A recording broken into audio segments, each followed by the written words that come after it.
O Senhor esteja convosco. Ele está no meio de nós. Proclamação do Evangelho de Jesus Cristo segundo João.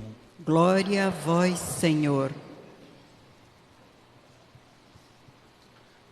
Naquele tempo, Jesus disse a Tomé: Eu sou o caminho, a verdade e a vida. Ninguém vai ao Pai senão por mim. Se vós me conhecesseis, conheceríeis também o meu Pai. E desde agora o conheceis e o vistes. Disse Filipe: Senhor, mostra-nos o Pai, isso nos basta. Jesus respondeu: Há tanto tempo estou convosco e não me conheces, Filipe? Quem me viu, viu o Pai. Como é que tu dizes, mostra-nos o Pai? Não acreditas que eu estou no Pai e o Pai está em mim? As palavras que eu vos digo, não as digo por mim mesmo, mas é o Pai que, permanecendo em mim, realiza as suas obras. Acreditai-me, eu estou no Pai, e o Pai está em mim. Acreditai ao menos por causa destas mesmas obras.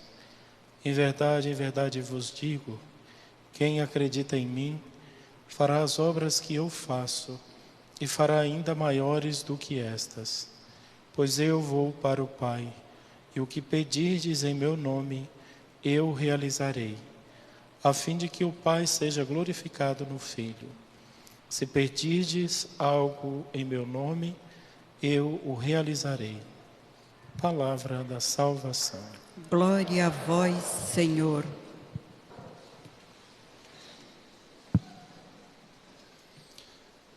Queridos irmãos e irmãs, estamos celebrando hoje a festa de dois apóstolos, São Filipe e São Tiago.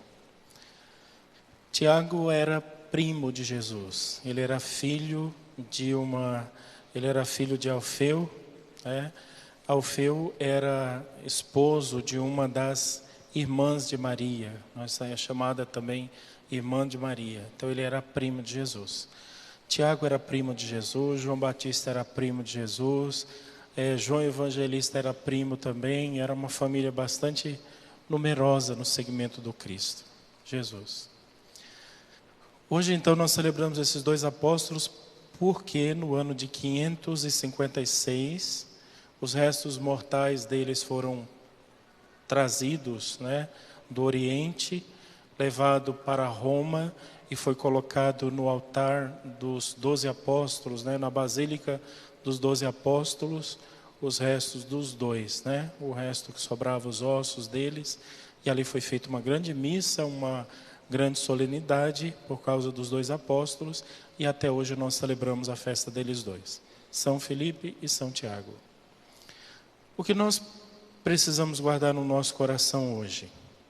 Primeiro, essa frase que Jesus diz: Eu sou o caminho, eu sou a verdade e eu sou a vida. Ele é o caminho porque, sendo homem, e a gente olhando para ele e fazendo tudo exatamente como ele fazia, nós nos salvaremos. Ele é o caminho. Podemos olhar para ele sem dúvida nenhuma, ele é o caminho que leva para o Pai. Ele é a verdade porque só ele de fato conhece todas as coisas, só ele conhece os mistérios e os segredos de Deus. E ele é a vida eterna que nós teremos depois dessa é o próprio Cristo.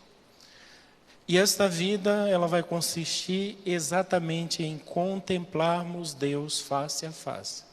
É por isso que o Filipe hoje diz assim: Senhor, mostra-nos o Pai, isso nos basta. Por que Filipe faz esse pedido? É porque a gente precisa compreender algumas coisas a respeito do Antigo Testamento, e também a respeito de Jesus. Primeiro, Deus nunca se relacionou com todo mundo do mesmo jeito. Ele sempre amou todo mundo, mas não que ele falasse com todo mundo do mesmo jeito. Por exemplo, para falar com o povo quando estava na escravidão do Egito, ele só falava através de Moisés. Nenhuma outra pessoa do povo diz assim: não, Deus falou também comigo. Não, Deus falou com Moisés. Se alguém quisesse falar com Deus, tinha que falar com Moisés, e Moisés levava. E era assim, sempre foi assim. Em outras ocasiões, durante séculos, Deus falava com os profetas. Profeta Isaías, profeta Jeremias, profeta Baruque, vários profetas. Não falava com o povo. Em algumas ocasiões, por exemplo, Deus dava sinais, mas a pessoa tinha que interpretar os sinais. Por exemplo, o grande rei Davi, o rei mais importante de toda a história do povo de Israel, Deus nunca falou com Davi. Ele falava com Davi através do profeta Jonatas, que era muito amigo dele, mas Deus não falava direto com Davi. Abençoou Davi, cuidou de Davi, deu a Davi todas as coisas que eram necessárias, perdoou Davi, fez tudo através dos profetas. E assim também com Salomão, o rei mais sábio de toda a história do povo de Israel, mas Deus não falou direto com ele, sempre falava através dos profetas. Então os discípulos compreendiam que para falar com Deus era um privilégio extraordinário, que nem todo mundo tinha esse privilégio. E o pior é que, depois de Jesus, continuou assim. Quando Jesus escolheu os seus apóstolos, ele escolheu primeiro 3, era Pedro, Tiago e João. Só os 3. Teve muitas coisas que ele só falou para os 3.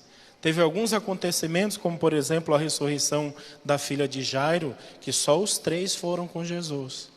No dia que Jesus se transfigurou no Monte Tabor, que suas roupas ficaram brancas como a neve, só estavam lá os 3, Tiago, João e Pedro. Depois ele escolheu os 12. Aos 12 ele fez muitas coisas aos 12, mas já era um segundo grupo. Depois do segundo grupo tinha os 72 discípulos. Depois tinha a multidão. Hoje nós vimos São Paulo dizendo aqui na carta, na primeira leitura, ele dizendo assim que o que eu aprendi dos discípulos, que primeiro, e aqui vou transmitir aquilo que eu aprendi. Primeiro, Cristo morreu pelos nossos pecados, segundo as Escrituras, foi sepultado, depois ressuscitou no terceiro dia, depois apareceu a Pedro, depois de ter aparecido a Pedro, apareceu aos 12, depois de ter aparecido aos 12, apareceu a mais de 500 irmãos. Então, para você contemplar a face de Deus, é um grande privilégio. Nessa vida, não serão todas as pessoas que vão ter contato direto com Deus. Muitas pessoas vão passar a vida inteira fiel a Jesus, amando a Ele, rezando, mas nunca vai acontecer nada de extraordinário, nunca vai aparecer um anjo dizendo, eu queria te dar um recado aqui que Deus mandou. Não adianta. Não é assim. Algumas pessoas Deus escolhe, outras não. Só que Jesus hoje fala assim, Felipe, na verdade, o Pai reservou um grande privilégio. Contemplará a sua face aqueles que me virem, aqueles que contemplar a mim. Aquele que pela fé acreditar nas obras que eu faço, acreditar em mim. Aquele que tiver fé, um dia contemplará Deus face a face. Mas não fique esperando que não vai acontecer agora. Vai acontecer depois da morte. Mas só vai ver o Senhor face a face quem permanecer fiel a Ele. Por que hoje nós celebramos a memória desses 2 grandes apóstolos? Primeiro porque eles viveram com o Senhor e foram fiel ao Senhor durante toda a sua vida. Mas acima de tudo, eles traziam no coração o profundo desejo de ver a Deus, de contemplar Deus, de estar com Deus. Infelizmente, essa é uma realidade e uma verdade que muita gente nem se preocupa. Muita gente, de repente, o sonho dela é viajar o mundo inteiro e conhecer as coisas mais importantes da terra. De repente, ver lá em Paris a Torre Eiffel, visitar a Torre Eiffel. Ou de repente, ir lá no Egito e visitar as pirâmides do Egito. Conhecer a Dinamarca, conhecer a Suíça, conhecer Bariloche, conhecer Cancún, conhecer todas as coisas, conhecer o mundo. O desejo que move o coração de várias pessoas é conhecer o mundo, é ver o mundo. Aí você pergunta, mas você deseja ver Deus? Ah, mas aí é outra coisa. Outros são movidos pelo desejo da felicidade. Não, eu quero encontrar o amor da minha vida nessa terra. Não, eu quero me casar, eu quero ser feliz. Eu quero que meus filhos cresçam e meus filhos sejam pessoas de bens, que se dê bem, que estudem, que se formem, que sejam bons profissionais, que ganhem dinheiro. Eu quero isso. É o sonho do coração da pessoa. E você pergunta, mas você também sonha um dia ver Deus? Ah, mas aí é outra coisa. E é uma pena. Que esse deveria ser o desejo do coração de cada um de nós. Contemplar Deus face a face. O próprio Jesus diz assim, que adianta o homem ganhar a vida inteira e perder a vida eterna? O que adianta você ver o mundo inteiro, contemplar as coisas mais belas da terra, ter as coisas mais importantes do mundo, as melhores casas, os melhores carros, uma vida confortável, uma vida cheia de luxos, riquezas e prazeres? Que adianta você viver tudo isso nesse mundo e depois que morrer, a única cara que você vai conseguir ver depois da morte é do capeta? Que adianta? Nosso coração, desde agora, deveríamos buscar contemplar o rosto de Deus, porque é nele que existe a felicidade. Aqui, não.